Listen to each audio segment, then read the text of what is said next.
The issue stemmed after people would quote the verbatim definition of racism. A couple weeks ago, I was like, okay, this is the last argument I'm going to have about this. Like, I know what racism is. I've experienced it. So I emailed them. According to Merriam-Webster Dictionary, racism is a belief that race is the primary determinant of human traits and capacities, and that racial differences produce an inherent superiority of a particular race. What exactly is race? And how can we present this concept in an easy-to-understand manner?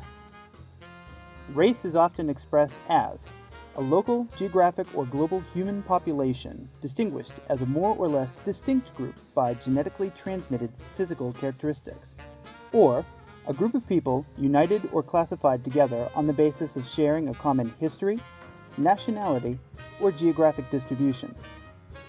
However, we now possess advanced scientific tools to examine race in a more sophisticated way, which highlights that there is no such thing as a pure race, with the lines between races being blurred.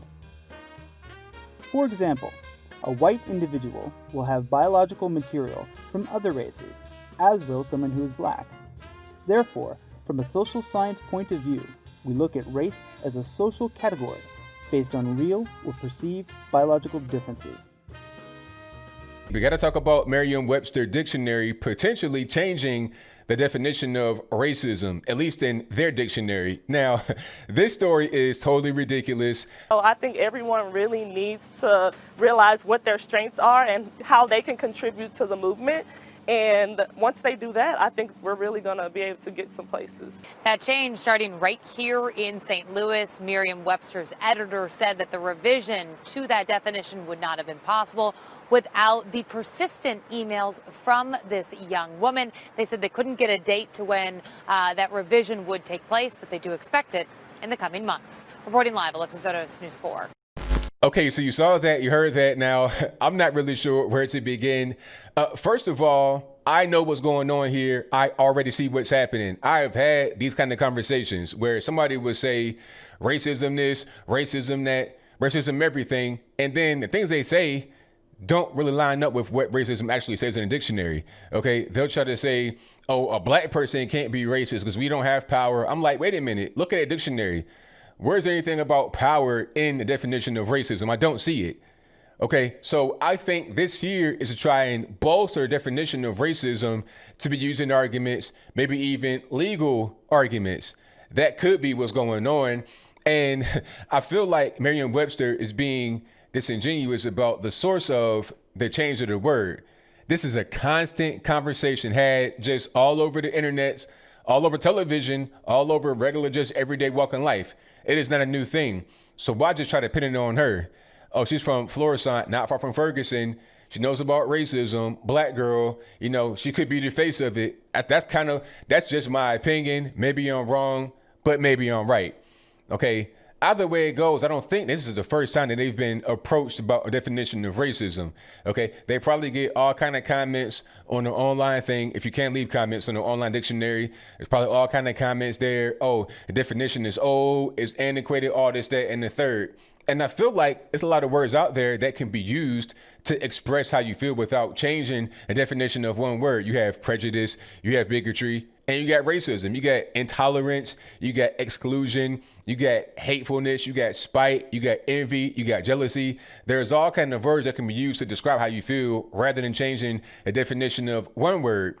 And she even said it. She's like, you know, I'm having these arguments, I'm having these conversations, and they want to quote the verbatim definition of racism. Yeah, why not? You can't just create words and then, you know, use them against people, because one thing you got to understand here is that the R word, the racism word, is that's almost worse than being called somebody that abuses kids or a murderer. To fully understand what racism, prejudice, and discrimination are, we have to understand what a minority group is. Members of a minority group are systematically denied the same access to power and resources available to society's dominant groups, but who are not necessarily fewer in number than the dominant groups. An infamous example of this took place in South Africa, where blacks outnumber whites. Yet before the end of apartheid, whites controlled the country, while blacks occupied the lowest status in that society.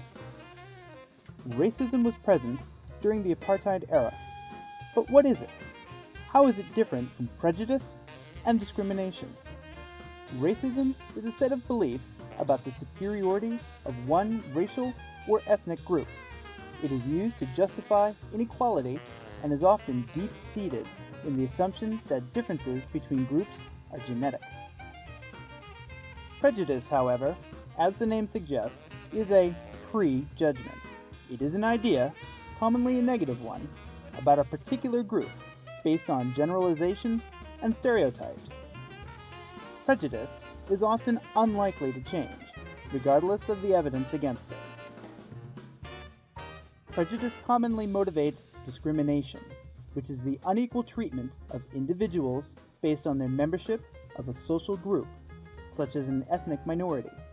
Yet a person can be prejudiced and still not discriminate. In turn, a person may not be prejudiced, but unknowingly discriminates.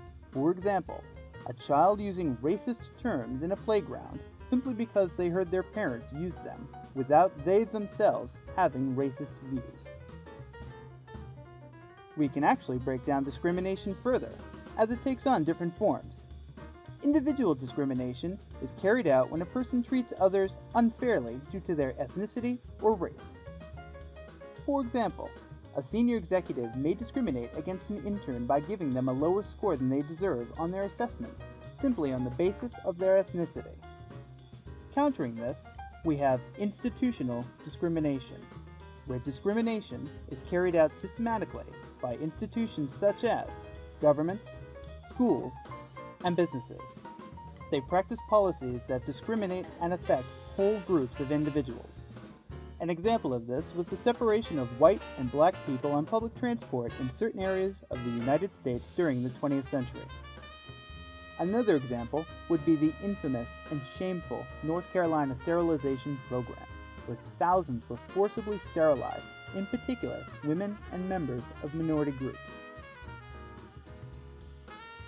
Understanding these definitions and examples is important and can be further enhanced by asking yourself the following. How do you identify yourself in terms of ethnicity? Do you have any prejudices? And do you have any examples of individual or institutional discrimination? With these thoughts in mind, and this newly acquired knowledge, you can help the globe transform into a place where racism, prejudice, and discrimination are absent. Tulsi Gabbard exposed Kamala as a phony on criminal justice.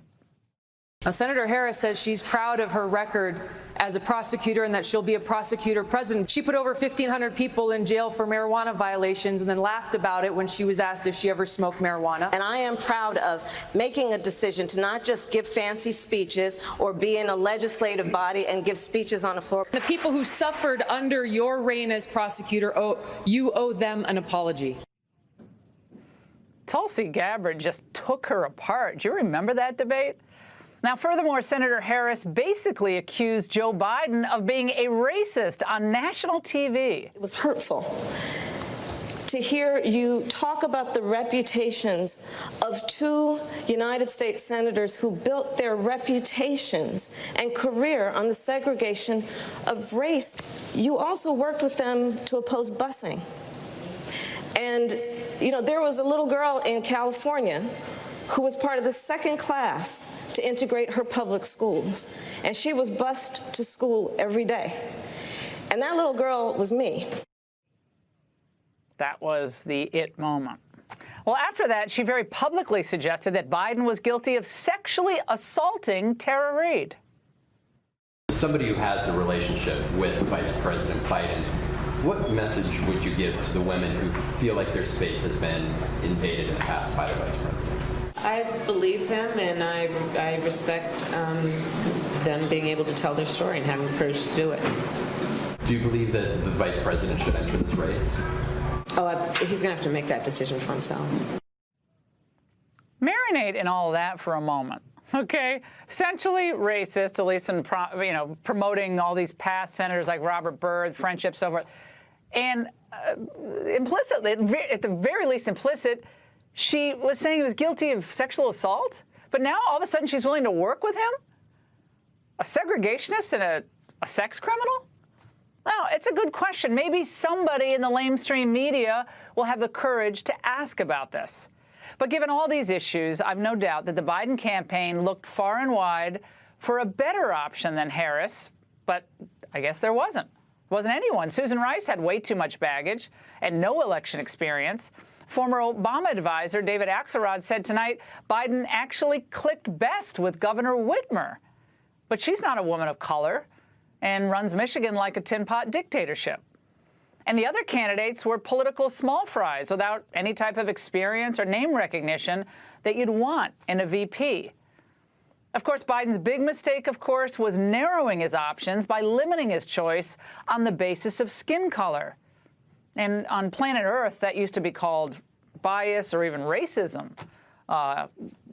Using color as a metric? Well, that's what he decided to do. And as someone running for the nation's highest office, Biden is morally obligated to pick the best person to take his place in the event of a tragedy, regardless of race or gender, of ethnicity, any of it. But he never even tried to do that. How cynical. Instead, he viewed the whole thing as a box-checking exercise for the woke crowd. He should have made his choice just on merit.